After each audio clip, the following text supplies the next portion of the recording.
Fadi TV ugimbaniriza akadde kano muli mutya mwasibye mutya abagifollowinga nembeebaza ne bagamba nti mwakola kyamaanyi okubanga mwasubscribinga ne munyiga n'ekkale bagita Fadi TV ugimbala amawulire agaba gatambula okwetolola eggwanga Uganda. Abali eyiraka mbatumeddeko namwe bali mu ggwanga erya Saudi Arabia nembeebaza ne mbagamba nti mwakola kyamaanyi okubanga mwasubscribinga ne munyiga kade. Ensonga za mukulu Bugembe tezinakubanga zikomekkerezebwa ekyamazima zikyalandira ddala. Ensonga za Pastor Wilson Bugembe zikyalandira ddala. Eby'omugole byo bikyagenda mu maaso. Nze kati wano wendiniza Embaga kubanga abayaye bo bakipise bakitaddemu eryanyi bakipise bakitaddemu eri power. Kati ndoza tuwomingire emikolo. Omukyala ye yafuniddwa dda tulindire emikolo era nga munaye abayaye beeyamye okubanga bakola pulaani y'embaga okusonda ebinaakolebwa ku mukolo. Embalirira baagikoze dda ndabeko baddeno deno ye ng'ali mukola mbalirira ey'omukolo agamba pasita tofaayo ebyembalirira byawedde dda. Nenge ekyamazima munaye bwe bitambatambula akadde kano ku sayidi ya Pastor Wilson Bugembe akosa ne mukyala we gubalumiza okuba nti n'omukyala we amanyikiddwa nga Dokita Mukibi Dokita Mukibi musawo akola yali mu ggwanga erya UK. Ono yazeeko mu Uganda okujja okukyalirako Pastor Wilson Bugembe. Ndowooza ne famire y'omuwala ono baludde enkolagana nga y'amaanyi ne Pastor Wilson Bugembe.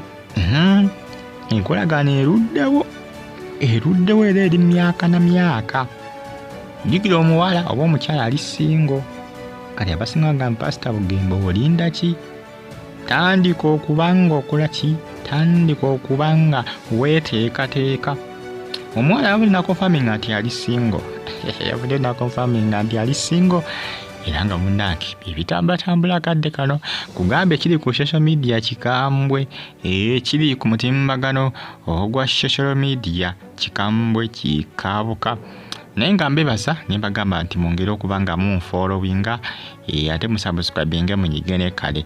Abali eyiraka mu Baghdad mbatumiddeko ne mbagamba nti mwakola kyamaanyi okubanga mwasubscribinga ne munyiga kkale. Eno bagita Fadi TV UG gwe kyolina omanya nti updates mba nazo each and every single. Waliyo Fadi Uginiz, waliyo KR TV Uganda nawo. Zina YouTube channel zange muzifollowinge. Bonna zifollowinga tojja okubanga wenjuza kubanga yonna nteekayo ebyakabi baaba era nteekayo bya tabu nteekayo bya mutawaana. Kusaba ne nkugamba nti zifollowinge genda ozifollowinge zonna ate ne nkugamba nti subscribing ku YouTube channel yange eno eya Fadi TV. Tuli mu nteekateeka za mikolo ekintu bakyongeddemu amaanyi. Abakola embalirira y'omukolo baagikoze dda kugambe ebintu bya keetalo ebintu bya keetalo bintu bya kweteekerateekera mukolo. Nkugambye ekintu kyakutte dda ekintu kyakutte dda ozannya ggwe okuzajja ozajja ggwe okuzannya ekintu kyakutte dda. Naye nga mbebaza ne bagamba nti mwongere okubanga munfollowinga amawulire nkyaga batuusaako bali mu nteekateeka ya Mbaga wabula Pastor Bugembe tandaba kuvaayo kwogera ku nsonga eno. Naye nga buli nakonfaminga n'agamba nti omuwala ono baludde nga bamukwano era ne famire ye baludde nga bamukwano ne famire y'omuwala ono. Era omuwala yakyogeddekoko kakati ekyebuuzibwa waliwo ekigenda mu maaso wakati wa Bugembe banga basinga bavudde nga bagamba nti Bugembe tota siteepu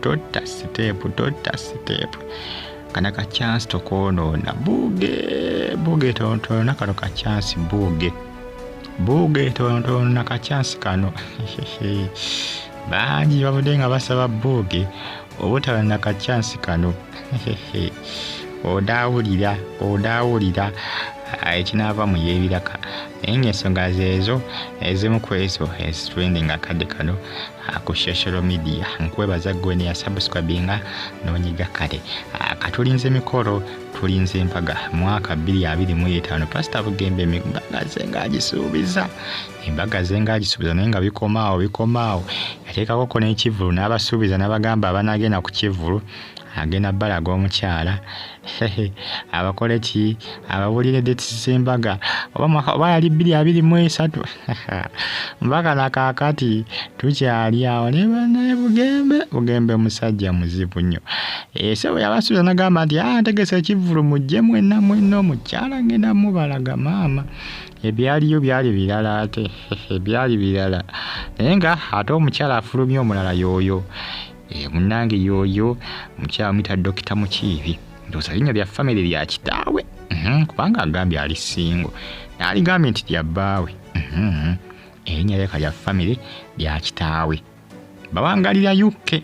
Information gyenfunyeeko eraga omukyala ono bamuzaalira UK era kyakulidde naye nga bazadde bannayuganda nga omanyi kale ebisesinga oluusi eri abazadde oluusi abagenda manga g'abazungu ne bafunayo obutuuzi ne bazaalirayo kati naye bwe kyakola ki naye bwe kyali bamuzaalira UK naye nga bazadde be bannayuganda. Oluganda alumanyimukko naye talumanyi nnyo era nga yazze mu Sunday service okujja ku church ya mukulu Bugembe yazze mu Sunday service.